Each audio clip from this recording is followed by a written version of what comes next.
Hey guys, my name is Tim and welcome to my Philadelphia backyard. Today I want to take you on a little tour of my backyard and show you what I've been growing this year. We are in mid-August and things are looking fantastic. So come along with me and let's take a look at what's growing back here. So let's start the tour with just an overview, just so you can see how everything is looking. Today is a great day to do this because it is overcast, so the sun is not washing out any of the colors of the plants that we have back here.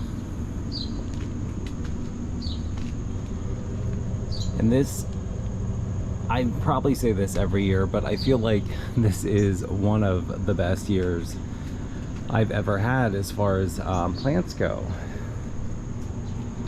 So since we're over here, let's just start right down here and let me show you some of the plants that I'm growing. So we have a begonia right over here, and you're going to see the begonia repeated a few times throughout the garden.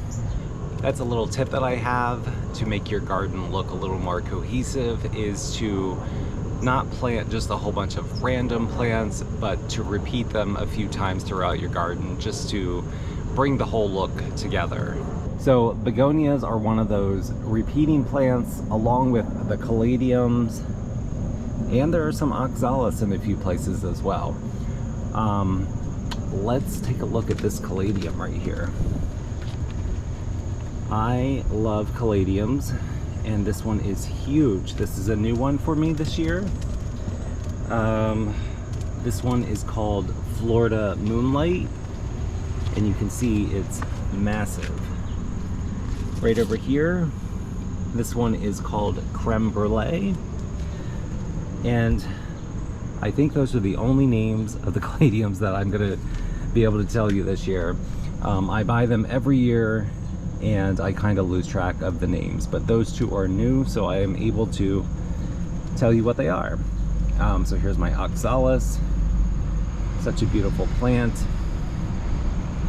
And then I have a gigantic angel wing begonia, which is a houseplant and is going to have to come inside this year. I have many plants that are coming in this year. A little concerned about space. This is my clivia, and it blooms beautiful orange flowers. Most of these plants, let me just step back here and say, all of these plants right here are in shade with a little bit of dappled sunlight. So that's what these plants prefer. I have a upright elephant ear, or alocasia, and then nestled down in here there is a bird's nest fern. There is a Terrenia growing down here. I've had some trouble with my Terrenia. Why do I feel like I'm saying that wrong? I have had some trouble with that plant this year. I had 3 of them and they all died except for that one. This guy right here is a split leaf philodendron. It is absolutely massive. Another plant that I'm concerned I'm not going to be able to soon bring it inside because it's just getting too big. It has been in my care for at least 15 years. This is an inherited plant, so I don't know actually how old it is. The planters, the sphere planters that hang from this tree, so there's one right here, over here, and then one in the background. By far, this is the best year for these. So here are these begonias again that we're repeating, the caladiums. I also do a lot of repeating with the impatiens. This plant right here is a Spiritus of Sancti philodendron. It has not grown as much as I would have liked it to. I keep getting some discoloration on the leaves. So if anybody knows what's going on there, I would love to know. some advice. And then there is a maidenhair fern here in the back. And let's spin it around. Dichondra Silver Falls, trailing beautifully down into the rest of the plants below.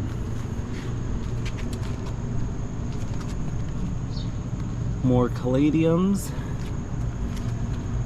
I have a Tradescantia Nanook. There are a few of these scattered throughout the garden as well.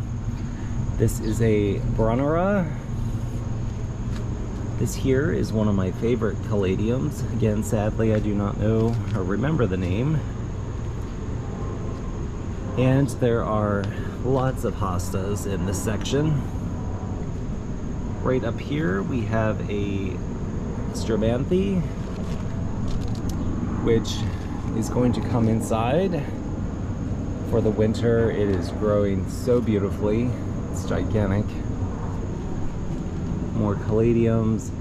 This is a begonia vine. There are two of them. There's another one right over here. I grew this last year and it was gigantic. They're a little bit smaller this year, but still I'm quite happy with them. And off to the side here I do have a couple coleus.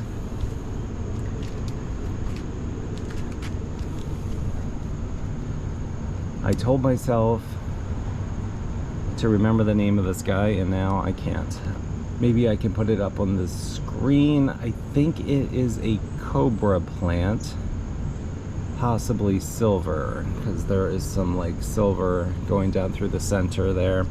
I have a pink polka dot plant buried in here. There is some Haconocloa living down here amongst the hostas.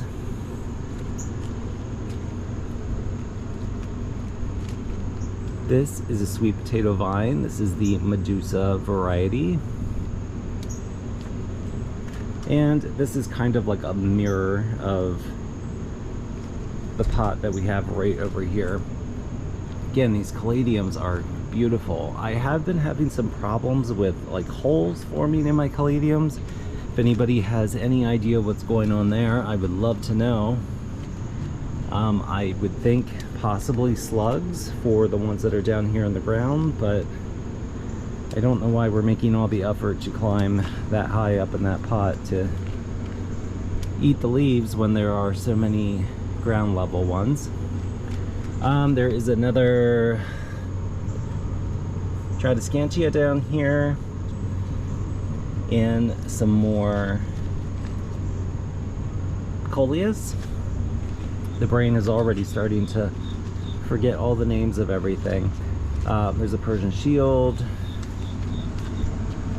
And my pineapple plant, I should say plants plural, let's pull this out here so you can see it, is massive. If you watched my video last year, you will know that this guy produced a pineapple and it is ridiculous. I went from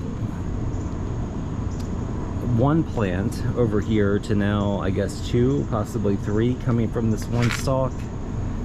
It's basically, I have 5 rosettes here. Another massive plant. Right over here we have 4 pots kind of swooping up.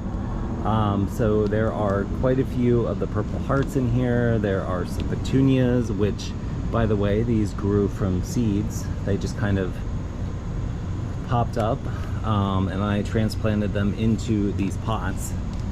And there is a verbena here. This is one of my favorite ones. I love this color of like orangey peach. I have an agave right down here. This guy is very sharp. And there is a mangave right here.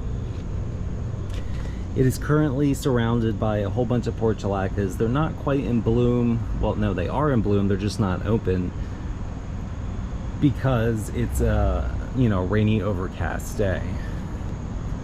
This vine up here, which, can we talk about how nice this foliage is? Absolutely love the foliage. And it's supposed to bloom too, which it hasn't yet, but I'm not mad about it, again, because I'm in love with the foliage. But it does get like little hot, like reddish flowers. I think that's the variety I have. They also bloom in pink and white, so I don't even know which one I have. Down below here, there are a ton of lantana. This is another plant that I've repeated several places throughout the garden. There are some black elephant ears. Those are also kind of sprinkled around. And guacamole plectranthus.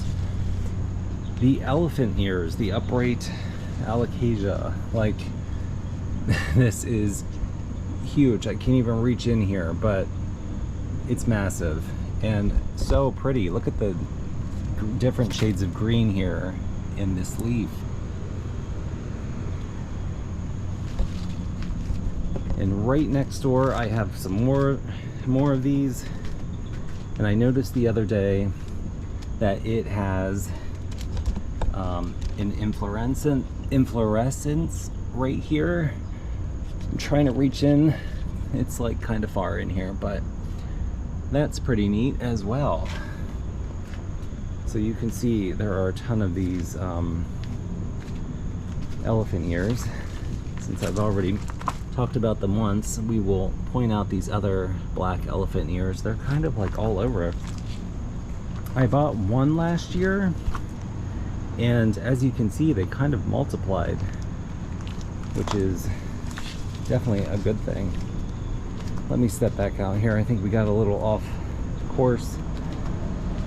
We'll spin around and look at this side. So I do have a couple perennials over here.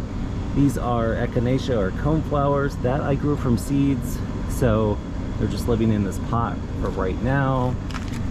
I have a liriope right here, and it is blooming. This nice little purple grape colored stem of flowers. So these will eventually find their way into the ground over here somewhere once some of these other annuals start to die off. I have the sparkling amethyst verbena, some more petunias. I don't know the variety of this one right here. Geraniums. This is another plant that's kind of repeated throughout the garden. And right up here, I have a pineapple lily. Let's see if I can pull the bloom stalk over here. It has already finished blooming, so maybe I can put a picture of what it looked like when it was in flower up there on the screen. I think it's still nice, even though it's finished blooming. We have some Gomphrena down here, some Ageratum, more of the purple heart, more petunias over here, and we do have, this is another Mangavi. And let me step back here. So this monster of a plant is a Brugmansia. I am so excited that it has a bloom or a bud right here. So if you're not familiar with a Brugmansia, it gets these long pendulum-like blooms, and this will be the first time that this plant has produced a flower. So I'm very excited for that. More lantana. This is just a different color. More verbenas. This is by far my favorite verbena this year. Like, look at how dark and rich that purple is. It looks so good up against the guacamole plectranthus, and it also kind of complements this plant that I cannot remember at the moment. Purple, it's obviously purple something. It's an ornamental purple pepper of some kind. Maybe the name will come to me. I do have a couple herbs, so lots of basil,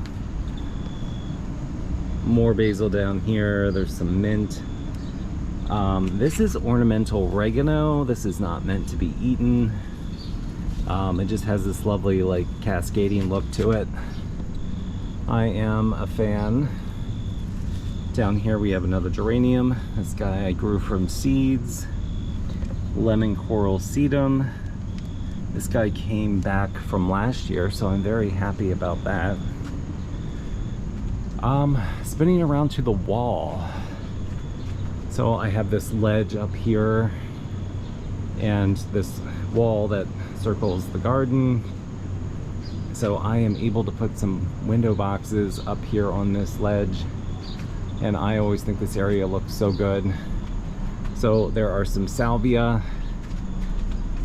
Should I step up here? Let me come up here. Hopefully I don't fall down. So we have some salvia, some more lantana.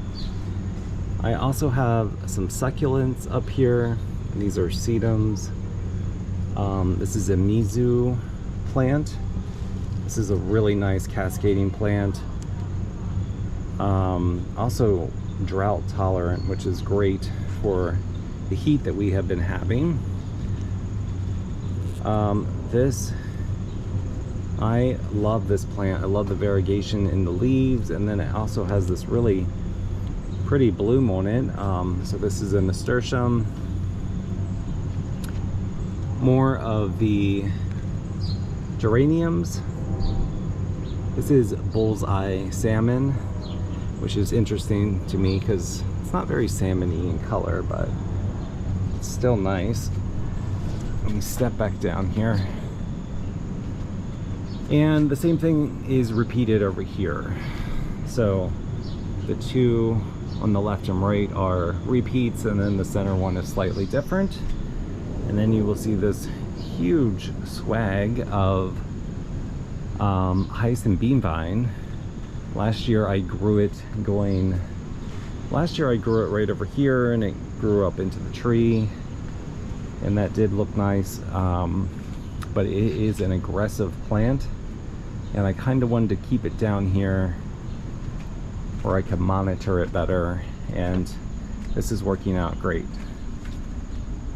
There's also some Dichondra silver falls here in the front of these planters. So we've already talked about the upright elephant ear, and I have another sweet potato vine. So this is a Medusa as well. This is just the like black or burgundy color. This is a plant that I kind of have to regularly cut back as well. Some of these plants are somewhat aggressive, and that is definitely one of them. There's a mizu down here. You can kind of see what's being repeated. Here's some more ageratum. Down here there is a lantana. I did just cut this back, so we're not seeing any blooms. More of these bullseye salmon geraniums. So we have some right here, some in the back. Foxtail fern asparagus. What are we missing? Down here, these are snapdragons. I just popped that off, but there was one bloom. So these came back from seeds. I didn't plant those. Again, that's always so exciting when something wants to come back. That means they were happy. And I have some more Tridescantias down here as well. The mosquitoes are deciding it's time to come out and bite my legs. This bowl down here is always a struggle for me every year, and that's because I guess it gets too wet.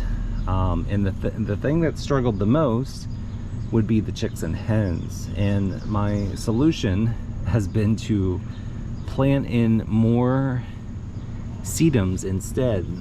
So there is a variety of different sedums in here that are thriving, and some chicks and hens, which this one right here you can see is rotting. So this may eventually just become the sedum bowl, and I might be okay with that.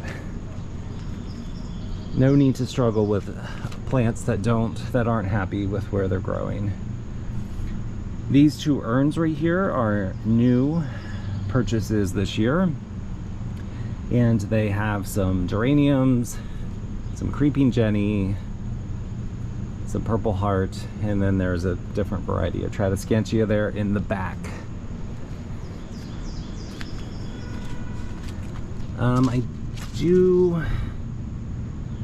This plant here I think is so fun. As long as you don't touch it, it looks great, but the moment you come in here and start touching it, these little lobes just snap right off. I can't remember the name of it. I just broke one off right there. Maybe I will put the name up there for you. So I have a huge yucca plant, and then growing throughout, or on top here, is a wild clematis. I see that we are getting close to blooming time, which means I'm probably gonna have to come in here and cut this back because I don't want that to bloom. It does spread like crazy, but I am enjoying the foliage intermingling with the spikes of this yucca. Okay, now we're stepping into the garden where I do have a lot of houseplants, so I will just briefly point those out. I don't know the name of every single one. Shocker, right? Here we go. So here we are again. I've already kind of pointed out the black elephant ears. There are a couple coneflowers down here which have stopped blooming. This is another, this guy right here. This is another caladium. I do know the name of this one because it has a funny name. This is Frog in the Blender, and that one's going pretty crazy back here. Up on the ledge, continuing on the ledge here, this is where I keep my amaryllis for the summertime. So they are growing very beautifully. I do have my little creepy gargoyle over here keeping watch of the garden. That was a gift from my friend Ellen. I do have a little bonsai houseplant there as well. So this is kind of like the houseplant section. I do have two bromeliads right here. Let's come in for a closer view. I love bromeliads. Don't remember the exact names of these. I think this one is like tiger something for, I think, pretty obvious reasons. You can see the striping. This guy is one of my favorite houseplants. It is a croton or croton, so there's more than one variety. This is another variety over here. So this is just like the standard croton that you probably see most commonly. And even though this is my favorite, I can't remember the name of it. Maybe that's another plant I need to put up on the screen for you. This is a house plant that I actually found in somebody's trash. Well, I didn't find. It was out for the trash. Advantage of living in a major city: when people move, a lot of times they can't take everything with them, and that includes their houseplants. So they will just sit them out along the curb and put free on them. So this guy I inherited this year from somebody who probably moved, so it's doing quite well, and I'm very happy with it. This, I believe, is a Chinese evergreen, and oh, I just need to quit pretending like I can remember the names of these houseplants. We'll just move along. There is an angel wing begonia back here in the corner, and in this pot, so these big green caladiums back here, these are more Frog in the Blender. And then this one is new this year. This is Hilo Beauty. I've been wanting this one for a while now. I love the patterning on these leaves. There is spider plant in here. These are all like repeats. We've seen the Tradescantia Nanook, polka dot plant. This is a non-blooming impatient. It should be blooming, it just isn't for some reason. And there's a Pegasus begonia back here as well. That's what this guy is. And then a massive house plant back here. Where are we gonna put them over the winter? That's the question. This is a new house plant. This is a type of ginger. And there's a couple angel wing begonias down here as well. This is some kind of speckled white variety. Hostas, of course. And I think most of these things down here are repeats, although I do have a Rex begonia down here, which is kind of buried, which is a little unfortunate because it is quite beautiful. And there's this very feathery fern kind of mixed in here as well. Things get buried this time of year just because everything is just growing so well. Here's a back shot of that ball or sphere. And we can transition over to this sphere as well. This is a house plant. This is a type of philodendron. We have a begonia right here. There is another bromeliad, another Tradescantia polka dot plant, and another caladium. You can tell, I think, that I am obsessed with the caladium.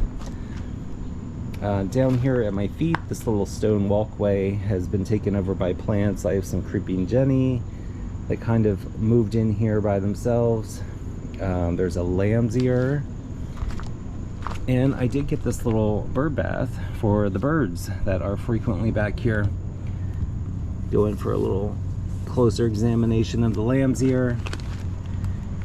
And we can swivel over and take a look at more of these caladiums. I mean, how could you not like these? They don't bloom, but this foliage is so nice, and they thrive in the shade. A lot of times shade gardens struggle, I think, for color, so caladiums are definitely a good answer, a good solution. This is a June hosta, which is blooming. And we're getting a back view of these planters, because here's these begonia vines again, and we can see the spider plant in there. And we have one more, let me step around here, one more sphere to look at that's hanging in the tree. This one is quite beautiful as well. I'm happy with all three of them this year. So this plant right here is an Apixia.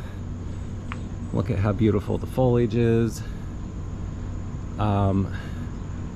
This guy is a Streptocarpus, and it has not bloomed a single flower all year, which I have no idea why.